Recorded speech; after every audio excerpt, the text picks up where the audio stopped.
पूजा chilli cooking channel को गोटे नुआ रेसिपी सहित आपण मानकु स्वागत करुचे। तो चालून आज बनावा लाउ पोड़पिठा। तो लाउ पोड़पिठा बनाबार लगी मुई 4 घंटा आगु चाउल बुतरे देली। तारपरे मुई लाउ गोटे लाउ नहीं गली।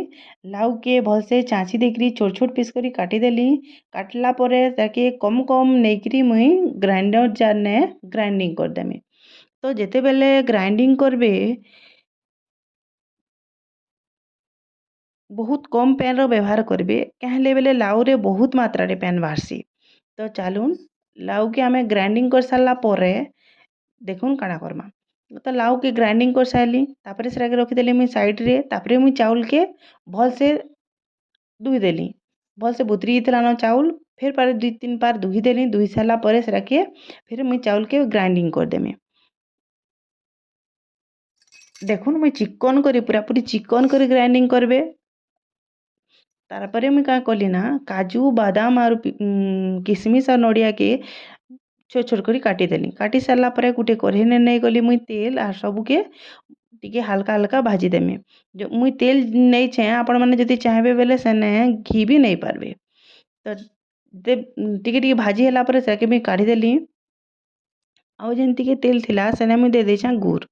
मुई ई जगह रे पानिया गुड़ नहीं छे आपण माने चाहबे बेले सुखा गुड़ भी नहीं पारबे। सुखा गुड़ नेले बाकी सेना टिके पैन देबे।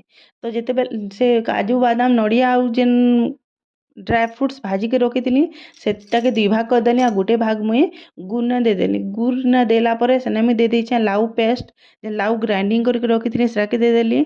आउ सेरा के भल से मिक्स कर देली। मिक्स होला परे मुई सेना टिके नून पके देछे।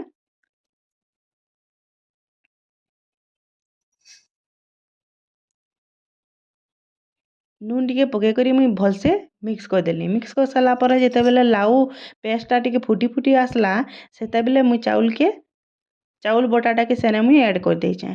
तो गुटे हाथे चाउल बटा देतेल जोतबे आ गुटे हाथे भल से मिक्स करते जोतबे। देखुन मुई वीडियो रे जेंता देखोछे एंता करबे।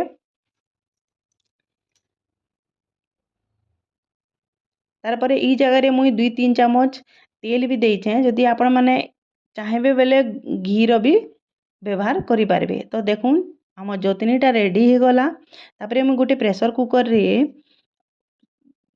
2-4टा पतर देछे। पतर ऊपरे मुई तेल दे देछे। जदि ई जगह रे आपण माने चाहेबे बेले कदली पतर भी दे पारबे। तापरे मुई जोतनी के दे देछे हाथे दबे दबे करी पूरा पिठा टाइप रो सेट कर देछे। सेट कर सारला परे बाकी जेन ड्राई फ्रूट्स थिला सेरा के दे देछे। आउ पेन हाथ हेकरी सेरा के दबे दबे करी सेट कर देछे। देखुन तापरे मैं प्रेशर के बंद कर देकरी प्रेशर कुकर के बंद करी गैस ने लो आँच रे बेले कम आँच रे मुई 35 मिनिट तक बेले 35 मिनिट तक बसे देछे।